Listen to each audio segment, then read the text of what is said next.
Thank y'all. That was I know y'all got your cell phones in your hand, but a round of applause would be very much appreciated. Thank you very much. I don't know how God done got me in this position. I'm talking to presidents and all of that, so I'm glad to be here. Thank you for having me. Thank y'all for inviting me. I'm an honorary member of the 100, but I'm a dedicated black man. I'm about the uplift and edification of black people. Everything I do is for us. So in spite of what you may hear, that's the real truth about who I really am. So it's a great honor for me to be here. Thank you all for having me. I hope I do this right. They told me there was some kids in here, and I had to.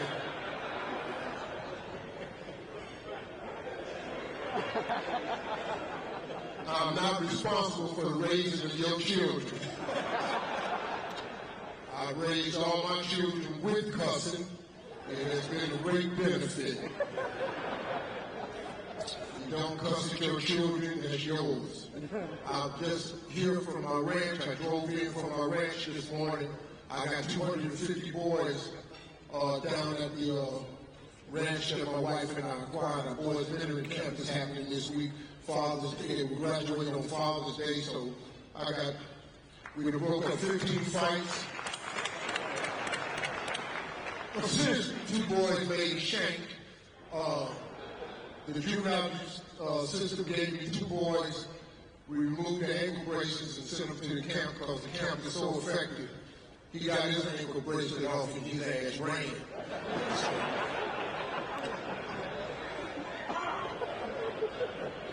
I got to go back and put his bracelet on because he don't want to stay. So I'm here, so thank you all for having me. You want me to sit down, bro? Absolutely. Thank you, Mr. Harvey. Very much. It's good to see Harvey in hand again. Yeah, thank y'all.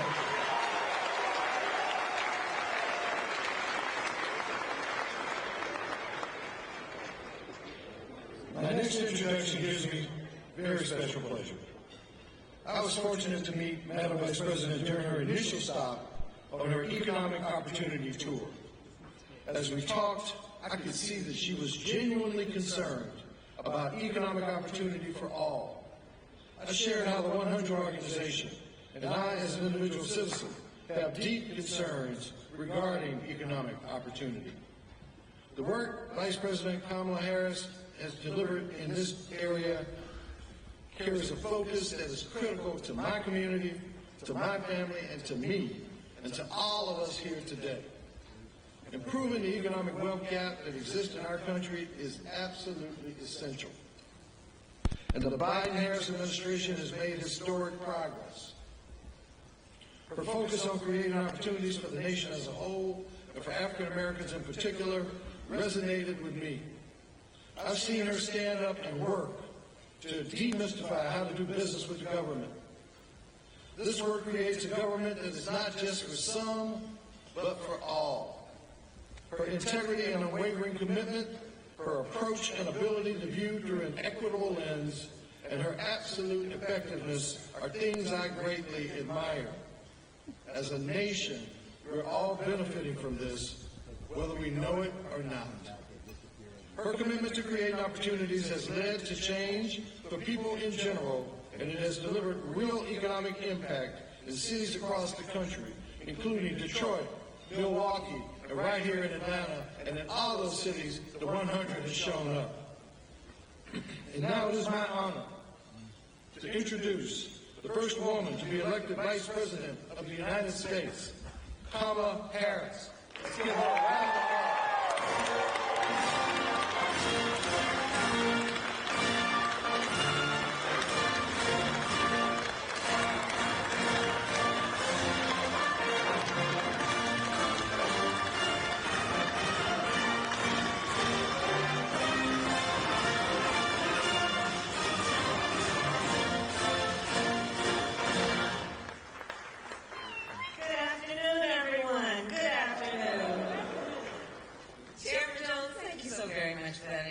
And hosting us today. Thank you very much. Shall we? Well, how are you, Madam Vice President? I am doing very well, Mr. Harvey. You're pretty busy. Yeah, I'm in these streets. Yeah, you are, really, you are. What's your schedule after this? So I just flew in from Washington, D.C. After I leave here, I go back to Air Force Two to go back to D.C., and then about 4 hours later, I get back on the plane to go to Switzerland to do a few meetings there regarding what's happening in Europe, in particularly what's happening with Ukraine, and then I will do those meetings and then come right back. Me and Marjorie going to Croatia Tuesday. That plane you on, can we use Air Force Two? This is nice. Hey, listen, let's get started because this is important information. You and I have talked about this many times before on my show.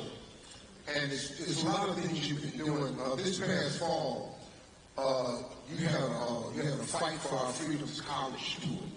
And you talked to over 15,000 college students to expand upon all of the urgent issues that concerned us as a people.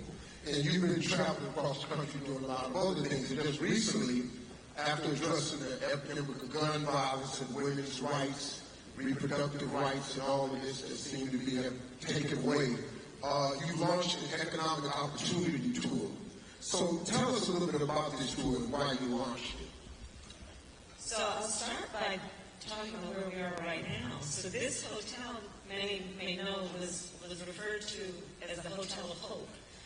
This was the only hotel that allowed Dr. King to speak. And it was here in this very ballroom that Dr. King gave one of his last speeches. I think it was the last one in his Poor People's Campaign, talking about, of course, what he was on the verge of doing, which was to merge the civil rights movement which is, of course, a movement about justice, with the movement around economic justice. And it was shortly after he was here that he was assassinated. And so the symmetry of being here as the first black vice president of the United States to talk about the importance of growing economic opportunity for the community is something that I feel very strongly about. And so I'm doing this tour. Thank you. So I'm doing this tour mostly because I believe that for those of us who do the kind of work that our administration is doing, that President Biden and I are doing, in order for it to be real, it's got to hit the streets. And the only way that that will happen in a meaningful way is if the people are aware of what is available to them and then take advantage of that. So I wanted to come and speak to 100 Black Men, to this organization, because I know who everyone here is. This is a room full of leaders of every age who can help get the word out about what we have made available, because it's so important people take advantage of what's available. So I'm doing this tour to, one, highlight the importance of speaking truth about the obstacles that have existed for access to capital, for home ownership, for Black folks, and what we are doing to actually deal with those obstacles in a way that we create opportunity. I'm going to talk a little bit about that in a minute. So, for example, what we're doing around reduction of debt forgiveness, what we are doing to address the racial wealth gap as it relates to a number of issues, including access to capital for our small businesses and entrepreneurs, what it means in terms of housing discrimination, and the work that we need to do and will continue to do to address those issues. And really, the essence of this tour is born out of a belief that people need more than just what is necessary to get by. We want to get ahead. And we know that it is important that we have reduced Black unemployment to historic lows. But that's a baseline, which is that people have a job. In our community, we also have ambition, aspirations, incredible ideas. And the division between that and actually being able to put it to use is often about access to the relationships of the capital that can take us from those good ideas to creating a business, starting a business, growing a business. So that's how I'm doing this tour.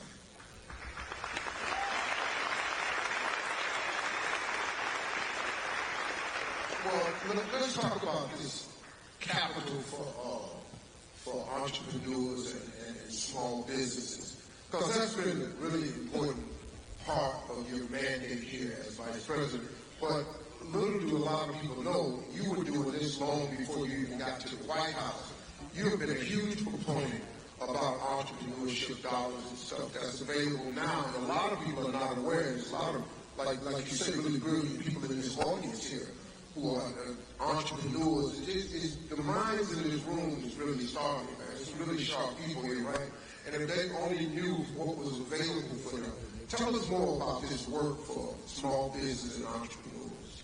So like you said, Steve, when I was in the United States Senate, I actually was responsible with a group of the senators for getting $12 billion more into our community banks. So the importance of community banks is they are, as they are called, they're in the community, led by members of the community. They are people who understand the capacity of the community, the needs of the community, the culture of the community. They are folks who, unlike the big banks, will see the dream that an individual has for what is possible, and instead of rejecting that dream because maybe it's something they've not heard before, they will listen to it and then give folks advice, including financial literacy advice, helping people know how to run a payroll, how to deal with inventory, in a way that they can start a business and sustain that business and grow that business. So the money that we are putting in community banks is intentional in that it is there that we believe there's going to be the greatest opportunity for folks in the community to actually do the work that's about entrepreneurship.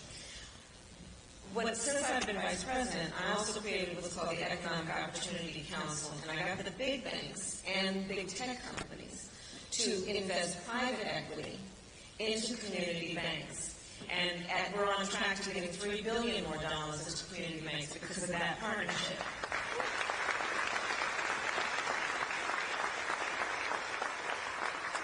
And there's a specific piece of that that's very important. You know that VCs, venture capitalists, only 2% of their investments are black businesses, right? We also know that black folks are 1/3, I think the number is 3 times less likely to apply for business loans. And a big part of that is that nobody likes to be disappointed, right? And the feeling, rightly, after so many things can disappoint, that I don't want to go for it and then be rejected. So again, putting the money into community banks is about putting it into a place where people can walk in with a sense of dignity that is respected to actually be able to have access to capital. So we are doing that. The other piece that we have done is from the day that we came in office as administration, President Biden and I made a commitment that we would increase federal government contracts by 50% to minority-owned businesses. And understand what that means. Once you get a federal contract, it's usually for 5 years, and you can renew it for 10, 20, 30 years.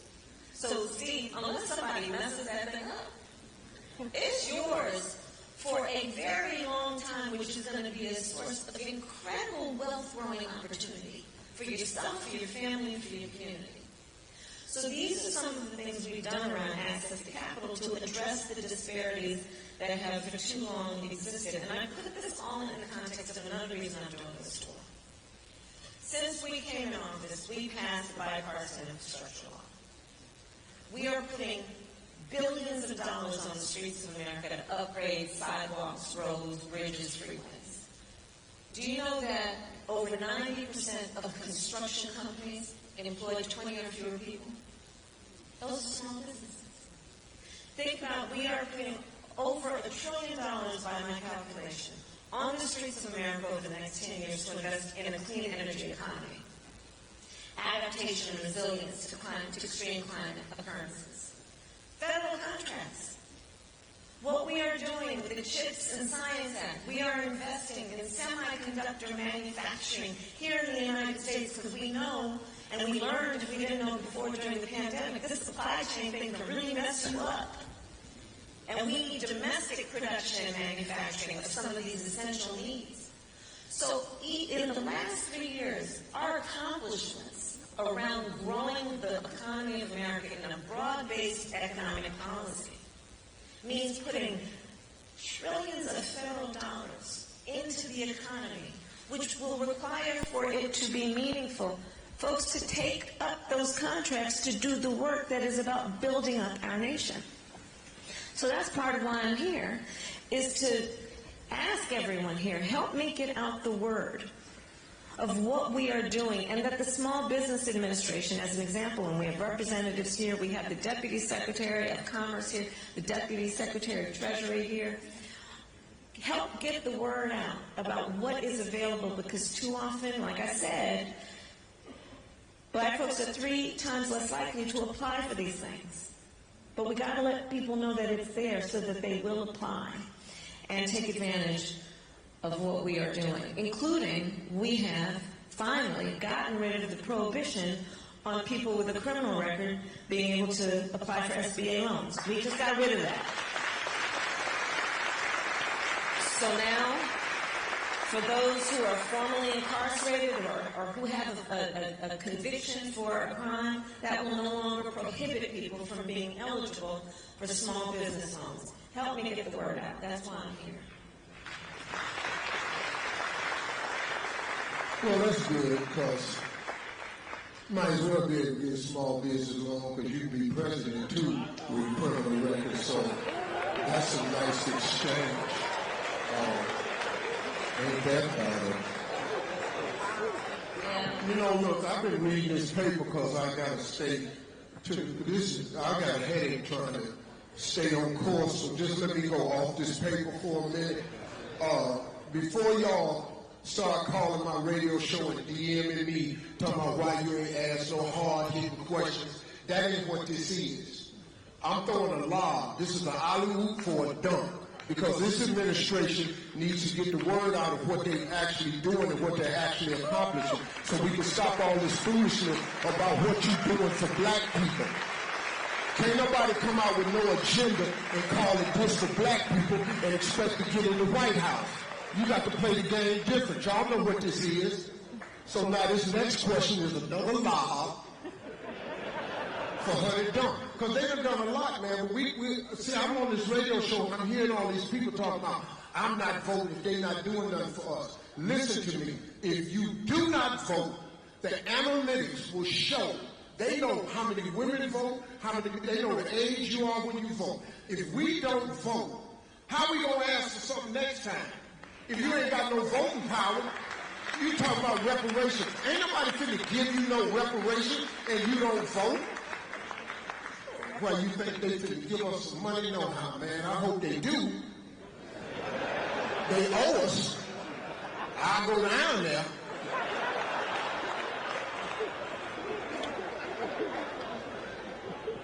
I'm sorry.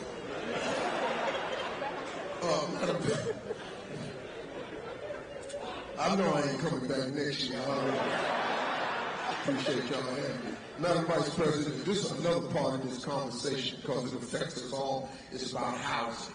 And another thing that you've been involved in over the years has been about housing, and it remains a priority for families all across the country. So talk more about the work that's being done to address the obstacles that's being presented in front of all of us as we try to gain housing. So you're right, Steve. I mean, back when I was Attorney General of California, I sued the 5 biggest banks of the country during the foreclosure crisis. And you'll remember that a lot of black families were targeted with those promises of these loans, zero payment down, and people ended up going bankrupt. So this is something I focused on for a long time. And here again, let's look at it through the context of obstacles and opportunities. So home ownership is probably one of the most effective and efficient and fastest ways to grow intergenerational wealth. Just think about it in this context. You own a home, and then your child says, you know, Daddy, I want to go to Howard University. Yes. And you can say to your child, honey, you don't have to take out some loans to do that. I'll take some equity out of the house. Or let's say your daughter says, I want to start a small business. And you can say to your child, honey, you don't have to take out a loan. I will take some equity out of the house to give you some startup capital. Intergenerational wealth. Okay, but that's a fact. Now let's talk about other facts. Let's talk about, we don't even need to go as far back as 48 because a new one never happened. Let's go to the GI Bill. You know, we just celebrated D-Day. So remember, we call them the greatest generation, those mostly men who went to war and put America on the map as a leader around global peace and security. So the United States government, in essence, said, the people said, you are the greatest generation. You sacrificed so much. We owe you, and we believe in you. And there were policies then to boost their standing through loans, specific grants given to them to buy homes. So here was this incredible boost. Here's the reality. Black servicemen, because of what we know to be racial bias and racism in the system, did not receive those loans at the same rate. So where you saw public policy that was about a boost, right? We had disparities before that happened.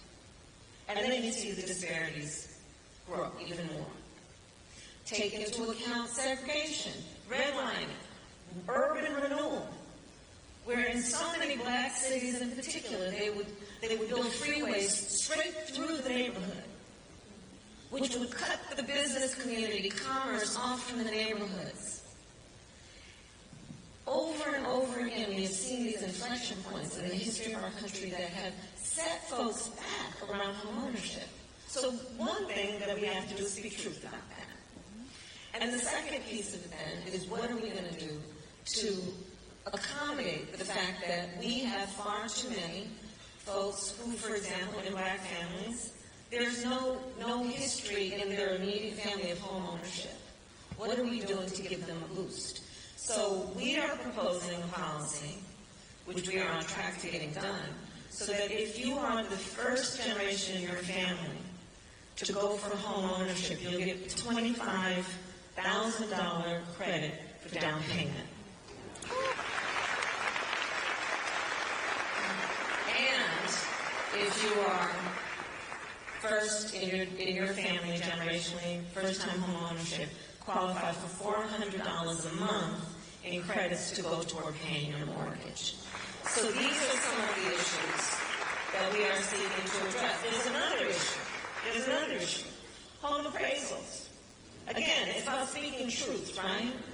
So, and I have to give great credit to the former Secretary of HUD, Marshall Fudge, who we worked on this for a while, and so this is where it is. Home appraisals. How many people here have heard the story about a black family wants to sell their home or maybe take out a second mortgage, needs to get the home appraised for its value? And they call in the appraiser. The appraiser comes in and appraises it for a certain number. The family knows that's too low.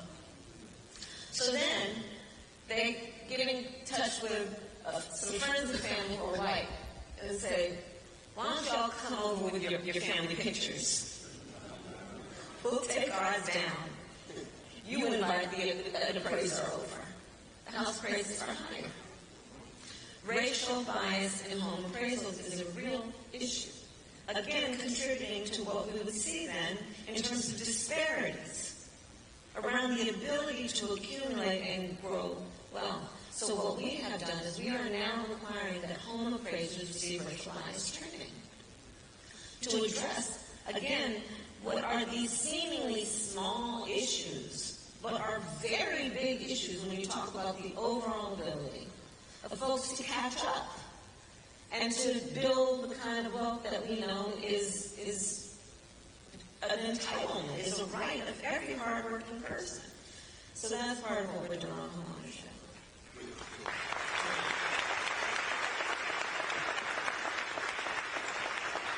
I think another important thing to point out from this administration is what's being done about debt. Because debt, look, I got 7 kids, and all of them went to college. And they were fortunate enough where they didn't have to deal with that, right? But the average person is smothered with this debt. That's right. They're struggling out here with this debt, these medical bills and all like this. Talk to us about what you all's plan has been, what the administration has done and wants to do pertaining to debt. So I'll start with student loan debt. We have now, and anybody who has received student loan debt forgiveness, please testify. Everywhere. We have forgiven over $160 billion of student loan debt for over 5 million Americans. And I have to emphasize, that was not without a whole lot of people that did not want that to happen.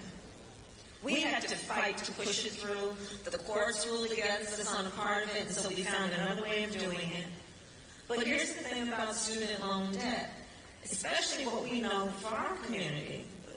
You look at, for example, HBCUs, and the vast majority of HBCU students are program recipients. Folks have to take out these student loans. And what we have found, especially when I meet many places, many times, people who are public service, our teachers, our nurses, firefighters, God knows we don't pay them enough as it is. And so what we are doing is we are forgiving student loan debt, and for our public service, doubling the amount of student loan debt that we are forgiving. Here's what I want to ask the leaders in the room in terms of helping get the word out. Please help people know this. You can qualify for student loan debt even if you did not graduate. Help get the word out. And again, it's about the logic, but it's about the logic behind it. It's just about the logic behind it. Here's the thing.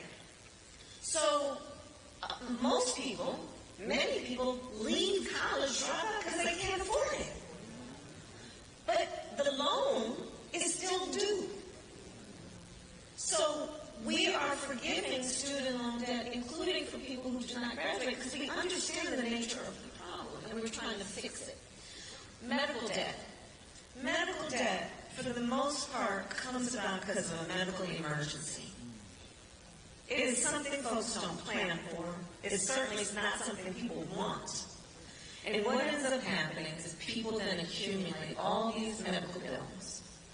And it sets them back. As it is, think of the nature of the person we're talking about. They're going through health issues. It probably means they're losing time from work. It probably means they're struggling in many ways because of their health issue. And this medical debt currently is counted, has been forever, counted against their credit score. We have made it so that now medical debt cannot be counted in your credit score. This is a big issue. Because, folks know, you know your credit score like you know your weight. You know that number. People can, I'm sure you say, neighbor, what's your credit score? They probably know, right? And so what we are doing is again, addressing the realities of what holds people back and weighs them down. Right? When we talk about the need for people to have access to economic opportunity, we have to take into account what holds people back. Because we don't lack for hard work ethic, good ideas, ambition, aspiration, but there are obstacles built into the system that have to be addressed to give people the opportunity. And it's not about a handout. It's about saying, give people the opportunity to compete. Give hardworking people the opportunity to get ahead and not just get by. That's what this is about. Medical debt relief. Emergency medical debt relief. Real medical, not liposuction, BBLs. You got that shit, you on your own with that. Don't go down there and fill out the paper and think they're going to pay for that. It's probably not going to happen. I got look, I can only be me. I apologize. I'm going to give myself a round of applause because I've never sat on the stage this long with a microphone and done this little bit of talking right here. But it's actually been informative to me. I got to tell you, by normally I would have interrupted you by now because I would have been bored out of my mind. I'm very impressed with your You like this? I'm very I look like Gayle King, though. All I got to do is say something controversial, and I'm Gayle King. Listen,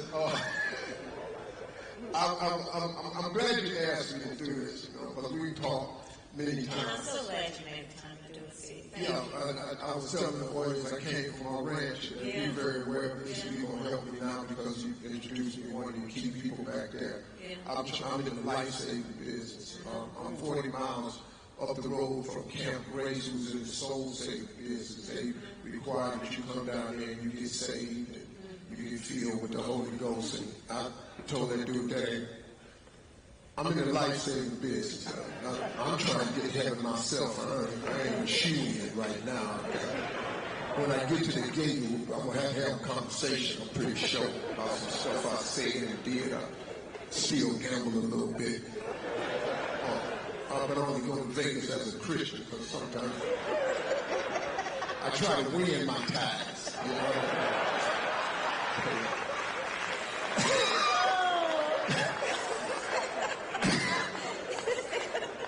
Listen, before we get out of here, I want to say this to you, Madam Vice President. We got a room full of incredible leaders out here. I mean, I feel so honored to be here. And there's so many young, brilliant minds in this room. What advice would you leave us today moving forward? Well, in particular to the young leaders, I'd say a couple of things. One, you must dream with ambition. Your ambition is a good thing. It's good to have ambition. Don't ever let anybody tell you you should not have ambition and aspirations. You must have and know that you are applauded for having the ability to see what can be unburdened by what has been. And don't ever hear it when somebody says to you, oh, nobody like you has done that before. Oh, it's not your time. Oh, you're too young. Oh, and then this is one I love. Oh, it's going to be hard work.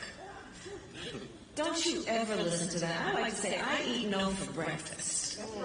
I don't hear no. And don't you either. The other point I would make is this, and certainly the leaders in this room know the experience that I will now describe.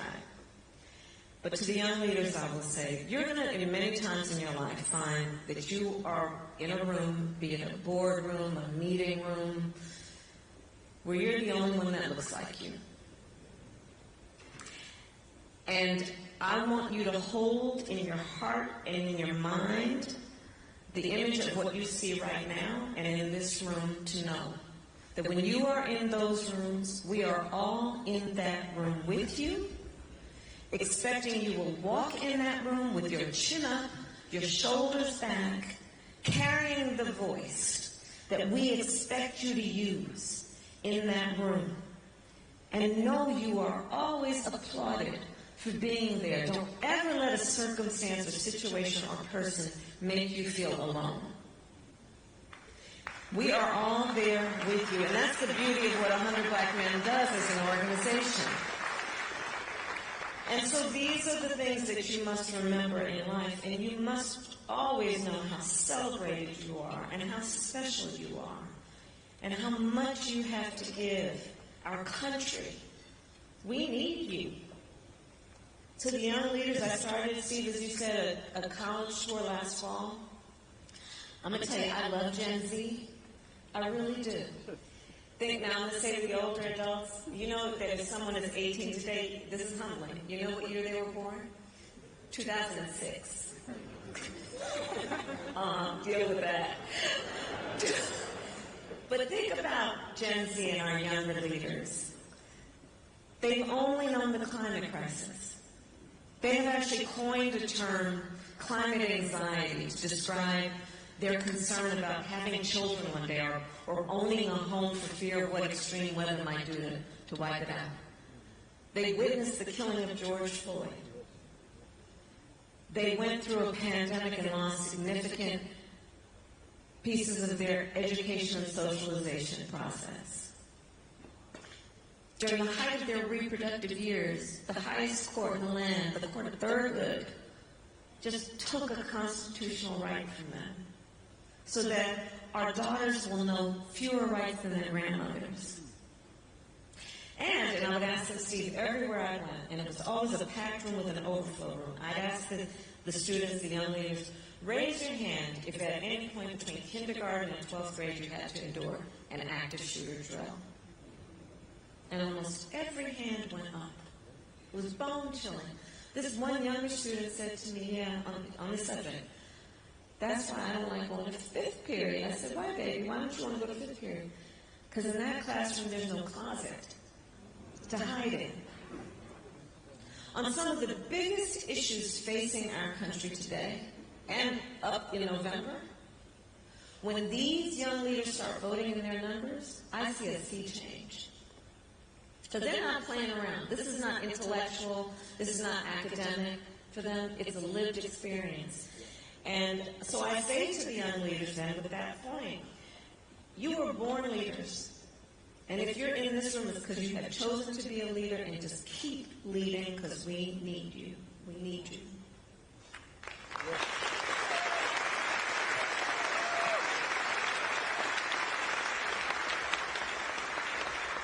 Well, we've come to the end. This clock is at 0. I did what I said I was going to do. Your Secret Service, all of them got guns. And they had me in the room by themselves, and they said when that clock hits 0, you must be through, so y'all can put them safeties back on your pistols, because I've completed my task.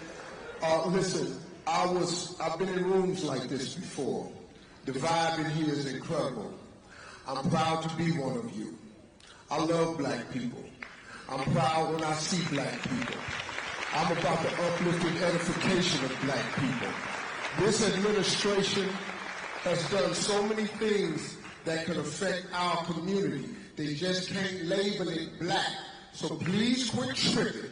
When we get up to November, we got to get to these polls. Because this other group talking about make America great again, I don't know when it was supposed to be great for us. But when you start taking black history out of schools and you start getting rid of diversity and inclusion, I got a real feeling of what they think America would look great again. We have got to get to the polls, and this is the ticket we need to punch it for. It's the Harris-Biden ticket, and I think that's what we need to do. Thank y'all for having me. Ladies and gentlemen, Madam Vice President Kamala Harris. Yeah.